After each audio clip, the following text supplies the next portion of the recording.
वंदे वंदे वंदे वंदे वंदे वंदे वंदे वंदे वंदे वंदे वंदे। आज 15 अगस्त को जब प्रधानमंत्री मोदी जी लाल किले से 74वें स्वतंत्रता दिवस पर पूरे देश और पूरे दुनिया के हिंदुस्तानियों को, भारतवासियों को संबोधित करते हुए जब वंदे मातरम की नारे लगा रहे थे, उस समय दिल्ली के लाल किले में जो अतिथि गए हुए थे, वहाँ पे एक मुख्यमंत्री, हमारे दिल्ली के मुख्यमंत्री केजरीवाल भी थे। चारों तरफ लोग गर्मजोशी से वंदे मातरम की नारे लगा रहे थे, लेकिन अरविंद केजरीवाल के द्वारा नारे न लगाना, उनमें जोश न दिखाना, ये बिल्कुल राष्ट्रद्रोह की संज्ञा में आता है, देश का अपमान है। आपको प्रधानमंत्री मोदी जी से राजनीतिक हो सकता है, आपके वैचारिक मतभेद हो सकते हैं, लेकिन देश के लाल किले से आज देश के वो प्रधानमंत्री बोल रहे थे जिसको देश ने चुना है। आपने लोकतंत्र का अपमान किया है अरविंद केजरीवाल जी। आपने जिस प्रकार से आपने लोगों की भावनाओं को आहत किया है, यह देश वो देश है जिसको सरदार भगत सिंह वंदे मातरम बोल के अपने आप को फांसी के तख्त पे झूल गए। ये देश उन तमाम स्वतंत्रता सेनानियों आज़ाद कराया है। ये देश कितने वीरों ने, सुखदेव ने आज़ाद कराया है। इस देश को सरदार भगत सिंह ने आज़ाद कराया है वंदे मातरम बोल के। इस देश को अशफाक उल्लाह खान ने आज़ाद कराया है वंदे मातरम बोल के। उनको वंदे मातरम बोल के अपने आप को प्राणों की आहुति दे देने का काम करते थे।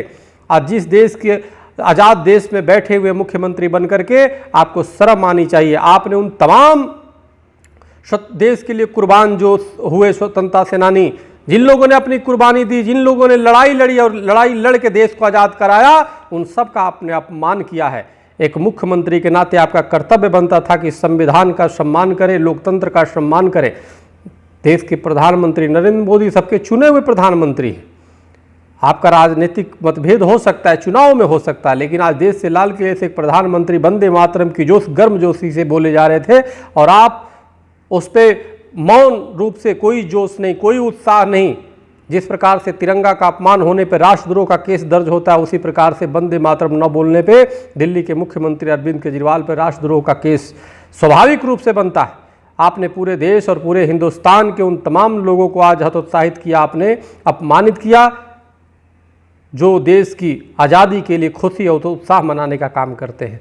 इसलिए हम चाहते हैं कि अरविंद केजरीवाल जी सामने आकर के अपना स्पष्टीकरण दें। आखिर कोई आपकी शारीरिक परेशानी थी, आखिर क्या थी कि आपने दोनों हाथ उठा करके वंदे मातरम के नारे नहीं लगाया? या कहीं ऐसा तो नहीं कि आप उन राष्ट्र विरोधी तत्वों के साथ हैं जो पाकिस्तान समर्थक हैं, जो वंदे मातरम का नारा नहीं लगाते? कि आप उन लोगों के साथ हैं जो मुट्ठी भर जो आतंकी जो वंदे मातरम बोलने में शर्म महसूस करते हैं? अगर उनके साथ है तो निश्चित रूप से दिल्ली की जो जनता है वो ठगी हुई महसूस कर रही है। हमने कई चीज़ों, कई विषयों में आपकी जो कार्य है उसमें हमने तारीफ किया है।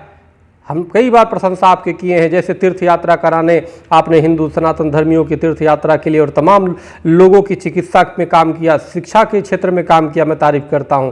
लेकिन आज मुझे कहते हुए बहुत ही पीड़ा हो रही है, बहुत ही दुख हो रहा है कि आपने जिस प्रकार से वंदे मातरम का अपमान किया है वो बिल्कुल हृदय को विदीर्ण करने वाला है, वो तमाम राष्ट्रभक्तों का अपमान करने वाला है, तमाम ये जनतंत्र का अपमान है, ये संविधान का अपमान है। इसलिए आप सामने आकर के आपको स्पष्टीकरण देना होगा और देना चाहिए। प्रधानमंत्री मोदी जी से वैचारिक मतभेद हो सकती है, हमारी भी कई विषयों पे मतभेद होता है, हम उसको जारी करते हैं, लेकिन आज 15 अगस्त था जब देश के प्रधानमंत्री इतने गर्मजोशी में वंदे मातरम की नारे लगा रहे हैं, तो हम सब का, पूरे हिंदुस्तानियों का कर्तव्य होता है उनके साथ आवाज़ में आवाज़ मिलाकर के वंदे मातरम बोले, ताकि देश ने पूरी विश्व में आवाज़ गूंजे और देश हमारा सर्वोच्च शिखर पे हो, देश हमारा विश्व गुरु बनने पे हो। वैचारिक मतभेद स्वाभाविक है, होता है, लेकिन आपने वंदे मातरम न बोल के अरविंद केजरीवाल जी उस लाल किले के प्रधानमंत्री के कार्यक्रम में आपने प्रधानमंत्री और उस सभा का तो अपमान किया ही, आपने पूरे देश का अपमान किया, आपने लोकतंत्र का अपमान किया,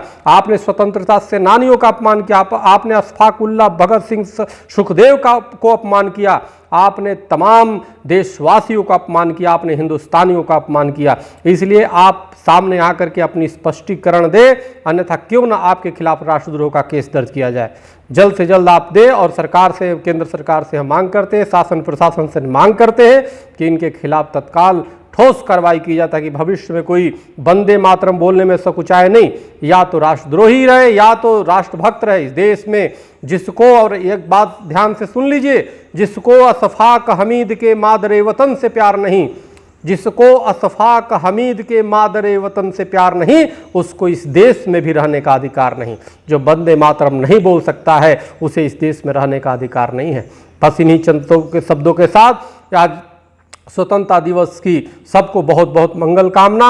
वंदे मातरम, वंदे मातरम, वंदे मातरम। जय हिंद।